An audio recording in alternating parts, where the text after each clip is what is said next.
పచ్చని పొలాల మధ్య ప్రశాంతంగా నిద్రిస్తున్న ఒక చిన్న పల్లెటూరు. ఉదయపు గాలిలో గుడి గంటల మ్రోగింపు వినిపిస్తుంది. ఆ ఊరి ప్రతి ఊపిరిలో శివయ్య నామస్మరణే నిండి ఉంటుంది. ఆ ఊరి గుండె లాంటి శివాలయం. గర్భగుడిలో శివలింగం, బిల్వపత్రాలు, విభూతి సువాసన. ఇక్కడికి వచ్చిన ప్రతి భక్తుడి మొర శివయ్య వింటాడనే నమ్మకం. అదే ఊరిలో రామన్న, పేద రైతు, కాని అచంచలమైన శివభక్తుడు. నుదుట విభూతి, మెడలో రుద్రాక్ష. తన జీవితం అంతా శివయ్యకే అర్పించినవాడు.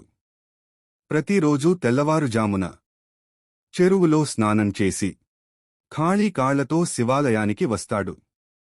ఓం నమః శివాయ అంటూ తన మనసంతా శివయ్య పాదాల దగ్గర ఉంచుతాడు.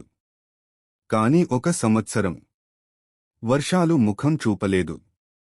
పొలాలు ఎండిపోయాయి. చీలిపోయిన నేల. రైతుల గుండెల్లో భయం. ఊరిలో మాటలు మొదలయ్యాయి. ఈసారి శివుడే వదిలేశాడేమో.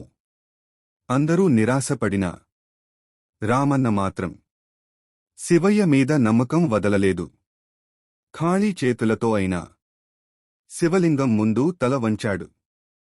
అప్పుడే రామన్న కొడుకు తీవ్రంగా జబ్బుపడ్డాడు. డబ్బు లేదు, మందులు లేవు, ఆశ కూడా కనపడలేదు. రామన్న గుండె చీలిపోయింది. ఆ రాత్రి శివాలయం ముందు నేలపై కూర్చుని రామన్న కన్నీళ్లతో మొరపెట్టుకున్నాడు. శివయ్య, నన్ను పరీక్షించు, కాని నా బిడ్డను మాత్రం తీసుకోకు. అదే రాత్రి రామన్న కలలో నీలకంఠుడు దర్శనమిచ్చాడు.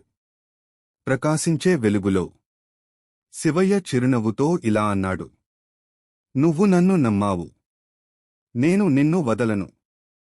ఉదయం శివాలయం ముందు విభూతి ప్రసాదం కనిపించింది.